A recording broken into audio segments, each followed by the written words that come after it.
Hi, this is Joby Provido, and you're listening to Contemplating the Rosary, where we talk about how to pray the Holy Rosary even better.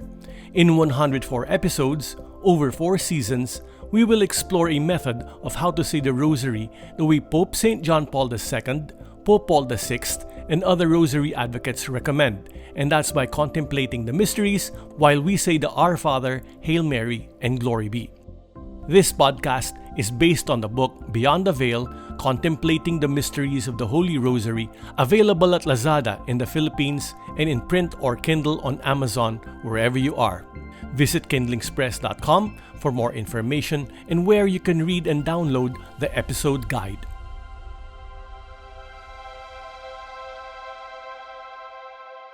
This is episode 44 of the series, the 16th episode of season 2. It's nice to have you back here listening in on how we can pray the Rosary the contemplative way. Today, we'll explore the third sorrowful mystery, the crowning of thorns. Just as we did last episode, we don't have a specific theme today. Instead, again, we'll try to imagine the scene as a way of putting ourselves in the mystery. Let's imagine ourselves as a Jewish servant in the Roman commander's garrison. This morning, when you went to the praetorium for work, there was already a crowd clamoring to seek an audience with the Roman governor. There were whisperings among the other Jewish servants that the high priest and the scribes were in the courtyard accusing Jesus of blasphemy. You know the name of the accused because there is a movement thinking that he may be the Messiah, and it's the hot topic at the moment. You bring your cleaning tools to the main bedroom of Pontius Pilate, but the governor's wife is inside talking to a soldier. So you wait patiently outside the doorway. After a few seconds, the soldier leaves the room holding a piece of paper given to him by the governor's wife. You enter the room and start to make the bed, but something is strange this morning. Instead of the governor's wife going about her usual routine, she is transfixed on something happening outside her window. From the praetorium, you hear flogging and the counting of lashes, and you know someone is being scourged. You do what needs to be done in the room and leave as soon as you're finished. The commotion at the courtyard has died out, and you know the flogging has ended.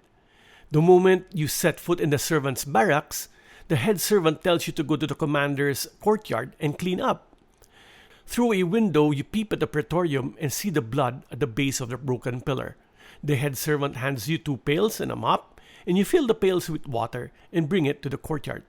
You pour the water on the pillar to wash away the blood on it, and you use the mop to push the bloody water towards a drain in the pavement. You go back and forth to get more water and do this until the pavement has no trace of blood. You make your way to the storeroom to return the pails and mop and pass through the soldiers' barracks. There you see the accused man devoid of energy. He is slumped in a corner with his head bent and his wrists in handcuffs. He is dressed up, but his clothes are bloodied as the wounds beneath it are untended and blood is seeping through the cloth. You notice a sudden flurry of commotion. A soldier rushes to grab a scarlet military cloak, and another soldier gets a chair and brings it to where the accused is sitting. 2 soldiers lift up the accused, and another 2 strip off his clothes. When the accused is naked, the soldier with the cloak puts it on the back of the accused. Then they sit the accused in the chair as if it were some throne, and they start laughing, and this attracts more soldiers. Another soldier points to the head of the accused, and another soldier starts looking around for something. You're trying to make sense of it, but you just can't understand what's happening. A 3rd soldier looks outside one of the windows and sees a thorny shrub. He runs out and with his sword cuts the entire bush. He tries to use his hands to bring the shrub in, but the thorns are between 1 inch to 2 inches long. He gets pricked every time he tries to handle it, so he sticks his sword into the bush until it goes through. And then he picks it up that way and brings the thorny bush inside the barrack, while another soldier breaks into a smile because he seems to know what's going on. So he dashes about and gets a rope.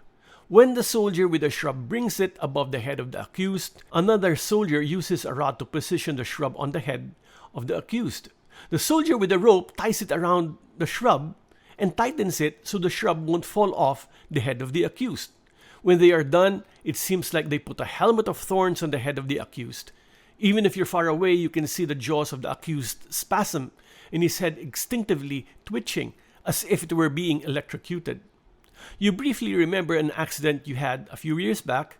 You were on a ladder cleaning the wall above the bed in the governor's room, and one of the rungs of the ladder broke and you fell. But your head grazed the nail that stuck out of the broken rung. You remember the moment that nail hit your scalp because it felt like there were several sensations all at once. It felt like there were hot blades and toothaches all at once. And so you understand why the accused was twitching when a bush of thorns was forced on his head.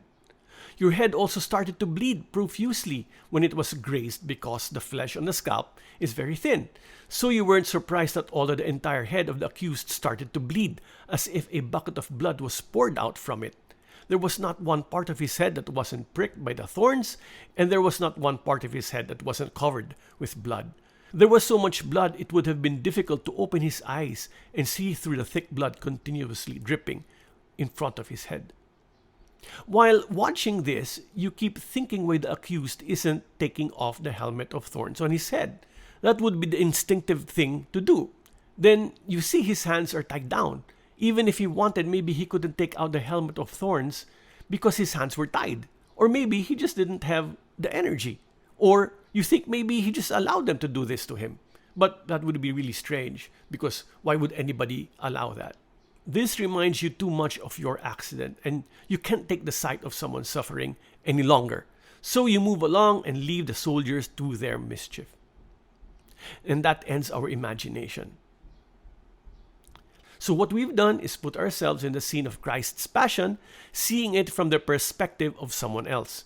This way it gives us a fresh way of looking at it, and where we might see something different, something new. And sometimes these new things give us more insight or connects us more to the scene.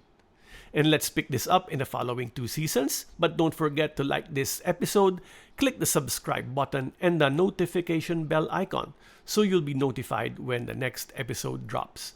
As always, this podcast is brought to you by thecatholictalks.com and kindlingspress.com, where you can read more articles on the Catholic faith and find more books on Catholicism. This has been Joby Provido. I'll say goodbye for now, and please join me again next time when we can learn to pray the Rosary better. Bye-bye.